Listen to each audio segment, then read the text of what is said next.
often talk about RNA as being really fragile and unstable, and we have to take all these precautions if we want to work with it in the lab so that we don't destroy our samples. Yet, our bodies rely on RNA to serve as protein making instructions, and our average mRNA has a half-life of about 10 hours, meaning that 10 hours later you still have half of the mRNA that you started with. So how could this be? Basically, RNA isn't so inherently unstable. There's some inherent instability, but the main reason why RNA is so fragile is just because there's a bunch of RNases or RNA chewers all around. And so we take precautions in the lab, like wiping everything down and using special chemicals to destroy those RNases. But in our cells, how we protect our RNAs is by adding a cap and a tail. These get added to all the mRNAs regardless of their sequence, so it's going to be like an untemplated addition of this special cap and this tail, this polyadenosine tail, this poly A tail. This cap and this tail are going to protect the actual mRNA part, the part that was encoded, the part with the protein making instructions. That's all going to be protected by this cap in the tail. They also provide kind of launching points for various proteins to bind. And so various proteins will bind to the cap, or they'll bind to the tail, and they'll bind at different times and in different places. And then they can recruit other stuff. And so you get these big mRNPs, or these mRNA containing ribonucleoproteins. So basically these big complexes. And they can do things like help recruit the ribosome, the protein making machinery, to actually use the mRNA recipe to make a protein. Or they can recruit degradation machinery to actually remove the cap and remove the tail. And once you've removed the cap and you've removed the tail, well, now you've exposed raw ends to those exonucleases, which can come and chew them up. So this allows your cells a way to kind of be able to control when the RNA is degraded. And it allows for RNA degradation to occur in these cells, so you don't just get these buildup of messenger RNAs. You don't want it to be permanent. The permanent version's your gene in the nucleus. The mRNA is just a copy, and so we want it to be temporary, but we want to control when it gets destroyed. The poly A tail, you can trim that back without actually hurting the sequence itself. As long as you don't go too short, you still have all that sequence protected. It's kind of like those weird blank pages in the ends of books. You can just tear them out. Well, not library books. But anyway, you have this kind of extra stuff added on that if you remove it, it's no big deal. So you can remove it and to try to regulate kind of how long the mRNA is going to last and how efficiently it's translated. But you can't remove that cap. Well, I mean, you could, but then it's game over for translation, because that cap is needed to help recruit the ribosome and the protein-making machinery. And so what happens is you actually get communication between the cap and the tail, and when the detailing gets too short, it's going to communicate with the cap and say, with the decapping machinery, and that decapping machinery is then going to chop the cap off, and without the cap, well, now you don't get translation. And so now you've exposed both ends to your actual sequence to get degraded by the exonucleases. And so by controlling when the cap and when the tail get removed, we're able to control the rates of the synthesis or the rates of the decay of the mRNA. And we're able to also, using this chewing up strategy, be able to detect things like viral RNA, because that viral RNA is not going to have that cap. Except that viruses get tricky, and they can do things like steal our capping machinery or steal our caps directly, or just bypass the whole cap needing and use something like an internal ribosome entry site, where basically it just recruits the ribosome without needing that binding site. But typically how it works is that when your messenger RNA is made, when you make an RNA copy of the DNA gene, it goes through some editing. It goes through splicing, which is where regulatory regions called introns are removed. And then it also gets the cap and the tail added. This cap and the tail is going to serve the functions in the cytoplasm of allowing it to bind to the ribosome recruitment machinery, allowing it to bind to the degradation machinery and allow all of this stuff to happen. But in the nucleus, it also plays important roles. And so there's like a nuclear binding, cap binding complex, and it's going to like bind onto that cap and stuff. And basically having these factors bind to the cap and the tail is also going to kind of tell your nucleus, okay, this guy's ready to go. It's been processed and you can now send it out into the cytoplasm. So it's kind of like a safety check to make sure that your mRNA is processed before it gets into the cytoplasm, where if it still had those introns, it would be really confusing for the cells, and if it didn't have the right process, the right cap in the tail and all that stuff, it wouldn't be able to recruit the machinery that's needed in order to actually make a protein from it. So that was the basic overview, and now let's go into some more of the details about this capping and this tailing, about the degradation and its control and all of this various stuff. Let's dive in. When we talk about mRNA, we typically focus on the coding region. So the part of the messenger RNA in the middle that actually has the information for making a protein. But there's also important parts on those ends, and this includes regions that come from the gene as well as untemplated regions. So the templated regions, basically by templated, we just mean that there was a copy of it in the DNA. Basically, it was in the DNA gene, and then it got copied in the RNA. And so it's not part of the coding region. It's an untranslated region. So it's not going to get translated. It's not going to get read by the ribosomes to make protein, but it is going to help do things like recruit the ribosomes and various things like this. And it's also, so this is going to be templated, but not translated. But then we also get the non-templated addition of that special cap and of the tail. And so by non-templated, basically, it wasn't in that DNA gene. It wasn't copied from the gene. It gets added to all of these messenger RNAs. And it's going to get added to all of these messenger RNAs for reasons including protecting those ends and allowing it to serve as this binding point for various things. And so we're going to talk about these aspects today. So focusing on that stuff that we don't really normally think about, but that's really important for regulating these messenger RNAs and protecting them from degradation until the time is right.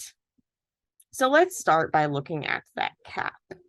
This cap is going to play important roles. It's going to be binding to various proteins in the nucleus, as well as then various proteins in the cytoplasm.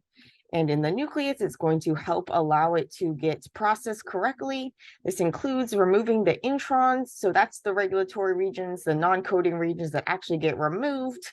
But then the ends, the 5' UTR and 3' UTR, these untranslated regions, these stay in the mature messenger RNA, but the introns need to get removed in this process called splicing. And the cap is actually going to help make sure that those regions get spliced. It's going to help make sure that the regions get tails and things like this. And so this nuclear cap binding complex is going to allow this cap to be added. Or so after this cap is added, this nuclear complex is going to be able to do all these things. But how is this cap added? Basically, if you look at the 5' end of RNA, where the 5' end is basically referring to this end, which has this free phosphate groups. If you look at a normal RNA, so if you're just making RNA from scratch, it would have a triphosphate. If you were to cut an RNA, it would probably have like a monophosphate, or it could just have an OH depending on which way it was cut, if you cut like here or if you cut here.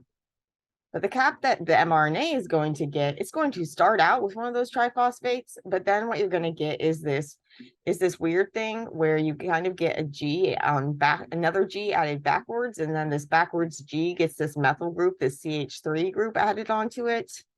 So it happens in a couple of different steps. So there's an RNA triphosphatase, which is going to remove the end or this gamma phosphate.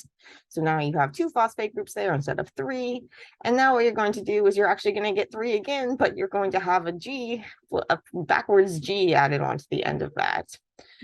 So a GATase is going to add GMP onto here. So you're adding a monophosphate. So now you have 3 phosphate groups, but those phosphate groups are going to be protected by this G. And so this is not going to be something that can be degraded by those 5' to 3' exonucleases, by those RNases that need those those kind of like raw ends in order to chew away. You don't have a raw end here. So you already have protected that, but you're also going to get a modification. There's this N7 methyl transferase, which is basically going to move this methyl, this CH3 group, onto the cap at what we call this N7 position. And then another methyl transferase is going to move a methyl onto the first nucleotide at this O2 position. So that's the position where RNA has no H and DNA doesn't have anything, or I mean, it just has an H. And so now you get this modified cap structure. And now this is going to be able to serve as that binding point for those various nuclear cap binding proteins, including NCBP2 and NCBP1. These are going to help recruit proteins involved in splicing. So removing those introns, 3' end processing, which we'll talk about in a second, and then export and the first pioneer round of translation. So some of the stuff that binds in the nucleus is going to stay with the mRNA as it travels out, and it's going to help recruit the machinery for translation. But before the mRNA is ready to go out, it's going to need to get the 3' processed. So this capping is going to happen like when the RNA is getting made, it only needs to make a little bit of the messenger RNA before it's time it can start getting capped. But to get tailed, well, now it has to wait till the actual end because you have to get to the tailing portion. So how tailing actually works is that instead of just adding that poly A to the very end of the RNA, it actually there's a signal that's going to basically get cut, and then the A's get added on. And so what you're going to have is that you have this sequence that's going to get bound by the CPSF, which is going to then cut it. And this cutting is then going to, and after it's cut, then a polyadenosine polymerase, so A adder is going to add a bunch of A's. But this A's adding is not going to be at the very end of the UTR. Instead, it's going to be closer to the transcript end. You can actually get multiple, like there can be like different polyadenylation sites. And sometimes you can actually have like cryptic sites and things like this where you actually get a polyadenylation signal inside of the mRNA, which can give you like an alternate product. Various things like this, but there's some differences that can happen in terms of the polyadenylation, which I'm not going to get into, but you end up with some sort of long poly A tail on the order of about 100 A's or so on average. And this tail is then going to be able to do things like bind to poly A binding proteins, or these PABPs. So we'll talk more about their role later, but they're going to do things like help protect that tail, which is protecting the end, and also bind to various machinery. So we had talked about the nuclear cap binding complex, but once it's time to actually get out of the nucleus, well, now you're going to swap out that complex. And so basically, when you have that nuclear cap binding complex, some of the things that bind in the nucleus are going to help recruit things, and they're also going to get swapped out for factors in the cytoplasm where the protein making needs to occur. So in order for translation or protein making to occur, you kind of have to assemble all of this various things, the ribosome and the tRNA and all these various translation factors. And so this EIF4F, where EIF is eukaryotic initiation factor and stuff in this big complex, and it's going to promote the initiation. And so you have EIF4E is going to bind the cap, and then EIF4G is going to be like a scaffold, which is going to help hold things together. And then you have EIF4A or other forms of it that's going to act as a helicase or unwinder, which is going to help the RNA with RNA remodeling. So we often think about RNA as kind of just like this loosey-goosey spaghetti, but it can also have all these like strong secondary structures and folds and things like this, which can get in the way of things like the ribosome going along and trying to do its job. And so you need helicases, which can help kind of unwind things. EIF4F is also going to recruit initiation factor EIF3, that's going to recruit the initiator tRNA and the 40S ribosome subunit, and then it can go and it can find the start site and all this good stuff. So basically, there's a lot that needs to happen, a lot of different proteins involved. And by having this cytoplasmic, like, cap binding complexes. These can help make this regulate and get all this stuff together so that this process of translation can occur and a protein can get made. And so that cap is going to be really important, and so is the tail. And one of the important things about the tail is that it's going to be binding to various proteins that can also bind to the cap. And so there's some debate about whether or not how like circular these things are, whether how much communication there is between the 3' and the 5' ends.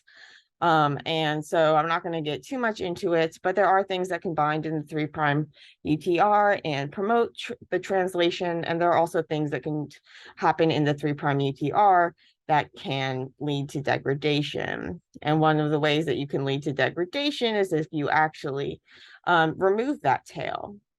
As I mentioned before, the poly A tail is coated by this protein called PABP, this poly A binding proteins. And what they can do is they're protecting the tail, and they're also going to allow for interactions with various other proteins to do things like help promote efficient translation. But they're also going to be communicating with proteins in order to promote the degradation. What can happen is that this poly A tail, it can get removed by various 3' to 5' exonucleases. So there's like 2 multi-protein complexes. There's like this PAN-T3 and or CCR4 knot. Basically what these can do is they can help remove that, chew away the poly A tail from the 3' ends. When they chew away that poly A tail, you're losing the environment for this PABP.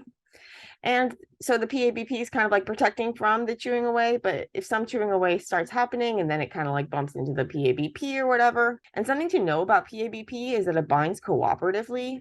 So basically if one binds, it makes it like more likely that another is going to bind and bind more tightly. And so if you only have one, it's not going to bind that tightly, but if you have 2, it's going to bind more tightly and that sort of thing. So because of this cooperative binding, if you are removing them, then you're going to be reducing the cooperative binding and reducing the not just reducing the habitat, but also reducing the like affinity, so how strong this is going to bind to the site. What happens then is that you're going to lose that PABP and you can get chewed really, really short. The PABP also needs like a certain amount of poly A's in order, it needs room to bind. And so if you take away some of the room, there's not room enough for it to have that whole sequence and things to bind to. So basically you lose this PABP, you're able to get a really, really short tail. And you're also able to have what's going on also is that you're getting communication between the 3' end and the 5' end. So various protein interactions, various like DDX6 is able to help kind of bind to both things happening with both the deadenylation machinery and the cap binding proteins and kind of promote the removal of the cap. And so you have this connection between the detailing and the decapping.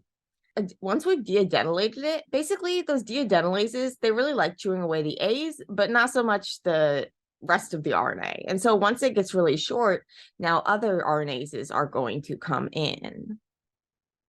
And these other RNases can come in basically from one of the 2 ends. So from either the 5' end or from the 3' end. But if they come from the 5' end, well, first they've got to have removed that cap. So as I mentioned before, we can trim back the tail a bit without actually like hurting the sequence itself. And so this can be used to help do things like regulate how efficiently the transcript is translated, because the tail is going to be interacting with various things that are important for the actual translation, such as interacting with, they actually interact with the termination machinery to help the ribosome actually get off once it's done. And there's some cool stuff with like nonsense mediated decay, where basically if the ribosome stops like too far away from those proteins that are binding in the poly A tail, then what can happen is that they're going to you're not going to get the interactions to help promote the release factors and stuff like this. And so more on that in another post. But bottom line is you can kind of regulate the mRNA by removing and adding poly A tail by removing and adding A's from the tail. But if you go too short, well, now you're going to not have enough to protect the ends. And if you don't have enough to protect the ends, well, now you're going to get degraded. And you're going to get degraded in a couple of different ways. And these different ways are going to actually depend on whether or not you're actually cutting the cap off before you chew all the way back to it, basically, or whether you cut the cap off and then you chew from the 5' to the 3' direction. So we could remove part of the poly A tail without actually damaging the coding sequence. But if you were to say remove from this end, you could still have ribosomes starting over here at the cap. But once you remove the cap, well, now there's no, you're not going to be able to recruit the ribosomes to the transcript. And so you're not going to get translation. So cutting off that cap is really like the end of the road. But it can happen before or after the transcript gets basically chewed up. And so you have the main pathway is going to be the 5' to 3' pathway, where basically what happens is that you've de-adenylated it, but before you actually just start like really chewing it away with those more generic exonucleases, you're actually going to decap it. And so there's this protein DCP2, decapping protein 2, and basically what it's going to do is what its name says, it decaps it, it cuts off that cap. And now you have exposed the 5' end to an RNase, an exonuclease called XRN1 that specializes in going from this 5' end. And so it's going to chew up that RNA. There's also the 3' to 5' pathway. What here is actually going to rely on this complex called the exosome. This is the RNA exosome. It's not the exosome that you might hear about with like those little pouches that are sent out away from cells and can kind of communicate between cells, and a bunch of real cool work on exosomes, something to definitely keep your eye on. But that's not the exosome that we're talking about here. We're talking about this RNase complex. So XRN1 was kind of like acting alone in terms of it's just like a normal protein you think of, but the exosome is actually this big complex, and it specializes in chewing from the other end, so the 3' to the 5'. And basically, it's going to chew it till it's really short. And then you get this other protein, this DCPS, which is going to come and it's going to do the decapping. And so it kind of decaps things in a different way. But it's the same basic idea. It just leaves a kind of different trace. So scientists are able to tell apart whether it's been decapped by one or the other. Your cells have ways to control when they want to remove that tail and when they want to actually degrade the mRNA and things. One of the ways is like this special way, which is kind of like what I studied in my PhD work, was this process called microRNA mediated gene regulation, which is a form of RNAi or RNA interference.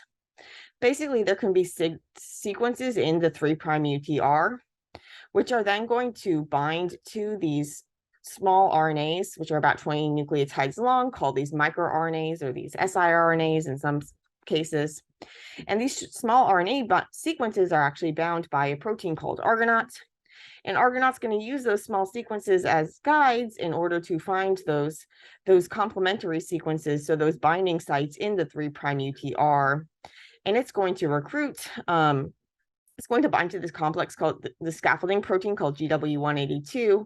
And GW182 is going to bind to those de-adenylation complexes and those decapping complexes and kind of help promote the degradation. So this is one way where you can get really targeted degradation of specific messenger RNAs, and it's taken advantage of in the lab sometimes if we're doing an RNAi based experiment where we basically introduce different guides, so different ones of those small RNAs that can then be used to target and destroy specific transcripts. Another reason why you might want to destroy a messenger RNA is if it's faulty. So we need to destroy all our mRNAs eventually, but we want to destroy some of them right away. If there's any problem with it, we don't want to be making faulty proteins, which even if they don't cause problems on their own, like even if they don't have some weird function that they're doing, they could be clogging up the protein chewing machinery. So it's easier to degrade the messenger RNA, or more like efficient to degrade the messenger RNA rather than to keep making all these faulty proteins and then have to degrade those. And so we have these translation coupled mRNA decay pathways where basically the ribosome goes along, and if it runs into problems, well, then it's going to kind of send a signal to your cells like, hey, there's something wrong with this mRNA. We need to degrade it. And there's various pathways, including nonsense mediated decay, which happens if there wasn't adequate, the splicing didn't happen properly. There's no go decay, which happens if the ribosome stalls for some reason. And there's non-stop decay, which happens if there's a missing stop codon. And in these cases, basically, you get ubiquitination, which is basically where this little like protein called ubiquitin gets added onto those proteins that are getting made. And this serves as a signal to take it to the proteasome, which is a protein chewing machinery. We've been talking about RNA chewing, but here you need to destroy the protein as well. So you destroy that protein, and then you also need to destroy the RNA. And so you have an endonuclease, which is going to cut that faulty mRNA. And then you can expose raw ends for the exonucleases. So we talked about exonucleases coming in after you've detailed it and decapped it. But if you can also create raw ends by cutting the mRNA in the middle. And this, you typically don't cut the mRNA in the middle, but you do if there's some sort of problem and the ribosome is stuck there. And so these translation coupled mRNA decay pathways are able to help with this. And then the ribosome, it wasn't its fault. And so it can get, the helicases can help take that ribosome apart and recycle, take the whole like complex apart and then recycle the ribosomes, allow them to be reused. So in summary, all messenger RNAs are going to get this cap and this tail. These are going to protect them from chewing. And so they're going to protect it from all those RNases in our cells that are there for reasons including being able to degrade the RNAs when we want to degrade them, and to be able to degrade any foreign RNAs such as viral RNAs. Although viruses, sometimes they cap their RNAs and stuff and be tricky like that. But these caps and tails are also going to serve as important launch pads. In the nucleus, the cap binding complex is going to help, but is going to bind one. So the capping is going to happen first because that 5' end is made first. The cap is going to be bound by various proteins in the nuclear cap binding complex, which are going to do things like promote the proper splicing and tailing. This cap binding complex is also then going to allow it to, it's going to swap out factors once it gets into the cytoplasm. It's going to help like recruit the initial round of translation, get things going. And then various other translation proteins are going to keep binding to that cap and promote the efficient translation of this transcript. At the 3' end, you're going to get this poly A tail. This poly A tail, it's kind of like, it allows regulation without having to actually mess with the actual sequence. So you can mess around with the length of the poly A tail. There are deadenylases which can shorten it, and there are adenylases which can like lengthen it. And all of this is happening kind of like if you were just messing with those blank pages at the end of a book that they sometimes have, which I'm never sure why they have those. It's kind of like that. Like you can remove those pages without removing the text. And so you can mess with the poly A tail without actually messing with the sequence. But if that poly A tail gets too short, then you expose raw ends and you promote the decay of these transcripts, which can happen in a couple of different ways. But the poly A tail and the cap, these are going to protect the ends until they're removed. Once they're removed, you get degradation. But they don't just protect it, they also provide binding sites for various proteins that can help this mRNA get used efficiently. And also like regulate where they go and how when they're used and various things like that. So there's a lot going on in the regions of the protein of the mRNA outside of the protein coding region. And so hope this helped you understand and appreciate mRNA.